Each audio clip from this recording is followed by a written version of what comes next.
bi taxoon Ousmane Sonko nekkul candidat ñu condamné ko ci 6 mois de prison avec sursis. dossier boobu ndax jàpp nga ni dañ ko laalaat. man daal ci procès bi constitué woon naa témoin. procès Mame Mbaye Niang bi. procès Mame Mbaye Niang bi xamoo loolu. déedéet. joxoon nañ ma assignation à comparaître à titre de témoin.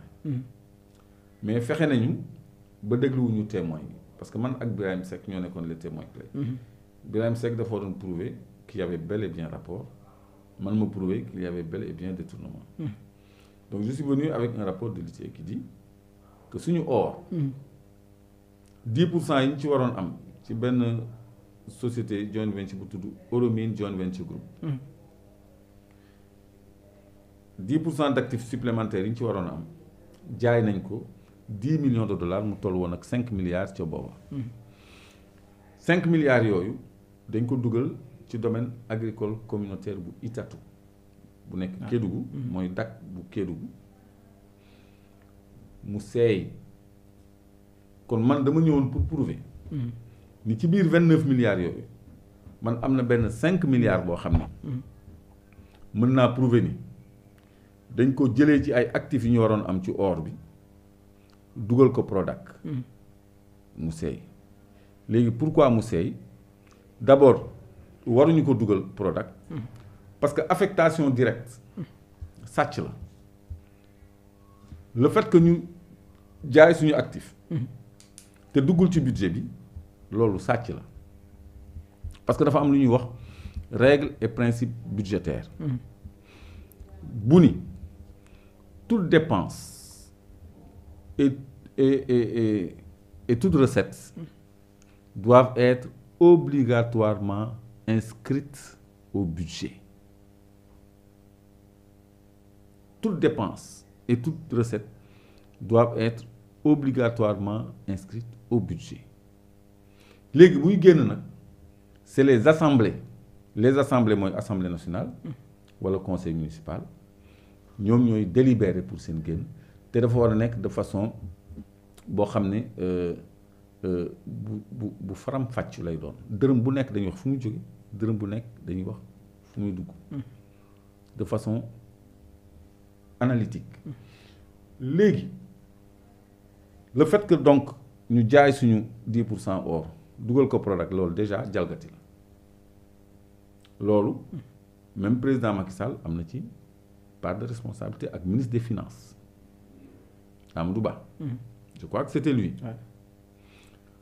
Alors parce que ñoom ñooy les arbitres en matière de dépenses léegi loolu duggul ci suñu gafa Sénégal muy budget bi mais non seulement duggul ci budget bi mais benn wàll dañ ko affecté directement Green 2000 muy benn société israélienne bu ñu santoon ay liggéey ci Prodac.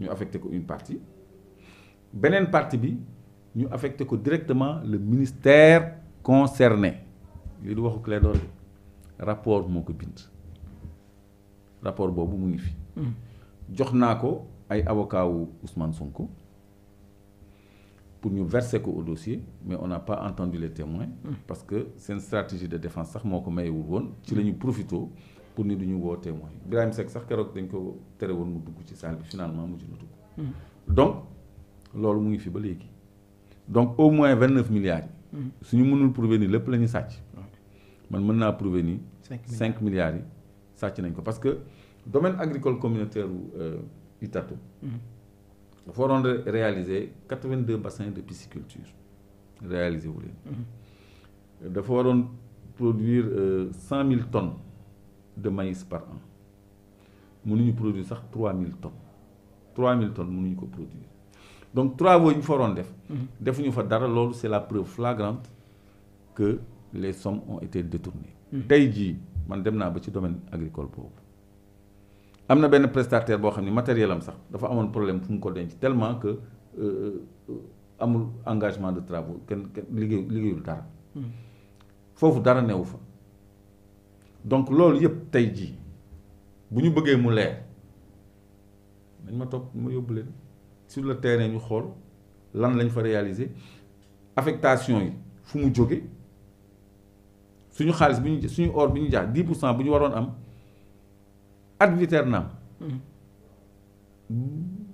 ba ilal ab au moins pendant 50 ans. au moins nee nañu yee 5 petits milliards lañ ko jaayee. est-ce que. une tonne d'or xam nga lu muy jar. ñaata lay jar. ëpp na 5 milliards. gisement. xanaa fii ak 50 ans dina génne lu ëpp. loolu di nga ko am di ko jaayee 10% nga koy jaay non quand même. kon daal Mame Mbaye Niang moom mbiram ba tey faaw ñu leeral ko. mais foog ñu leeral ko parce que gisement boobu ñun suñu quote-part ci or li ñu ciy am ci or. mais par an ëpp na 2 tonnes. paaru Sénégal suñu 10% bu ndaw boobu ëpp na 2 tonnes.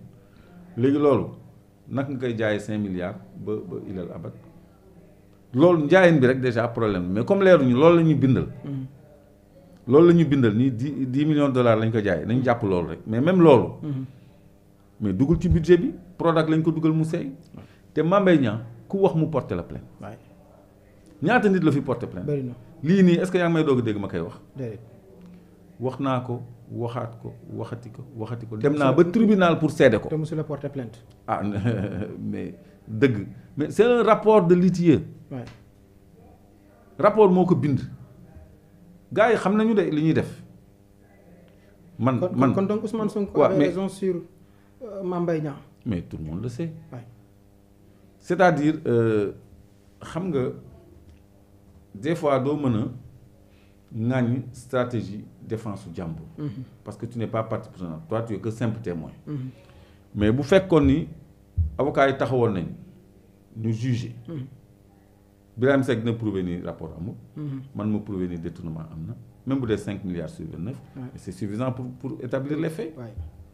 mu jeex il est condamné c'est ce qui devait se passer. gars yi lem affaire bi daar dóor ko 2 mois ñoom ko sax dóor lu bëri 2 mois. après le procureur def appel ba noppi dugal ci yeneen ñaari chef d'inculpation. ay injures publiques ak beneen bi fàtte naa ko sax. non diffamation moo doon délit principal. mais procureur bi ci dugal injure publique ak xawma lan pour corser le te moom yoonam nekku ci. fii on aura tout vu. donc dossier Prodac kooku ci dossier yi gën a ndaw Sénégal la bokk c'est que 29 milliards. d'accord on a un dossier de 2425 milliards. loolu ban dossier la. ArcelorMittal. bi Macky Sall di ñëw. nga fekk Abdoulaye Wade yóbbu leen tribunal arbitral de Paris ñu condamné leen ñu war a fay 5 milliards de dollars. 5 milliards de dollars. 5 milliards de dollars loolu la ñu évaluer préjudice bi ñu waroon fay Sénégal. ñu condamné leen première instance ñu war a dem deuxième instance nga xam ni dañuy formaliser condamnation. 5 milliards de dollars ci jamono jooju c'était 2500 milliards président Macky Sall ñëw nangul ArcelorMittal. mu fay 75 petits milliards. ñu bàyyi 2425 milliards yi fekk il venait d'arriver au pouvoir. agent judiciaire de l'État ba woon bañ ni du signé.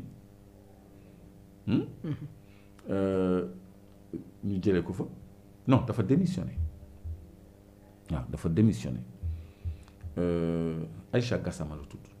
je crois que ñooñu c'est des figures que les Sénégalais doivent connaître Aïcha Gassama. parce que booy wax patriotisme xool nga tiim buntu boobu kooku bu ko neexoon am 10 milliards. bu ko neexoon am 10 ci ay milliards. mbaa 5 ci signature kese ci tey la intérêt Sénégal donc ñun ay patriotes la ñu soxla. kooku dafa patriote la. kooku dafa war a liggéey ci gouvernement bi. Aïcha Gassama. Aïcha Gassama ce réalisateur bu ko cherché bu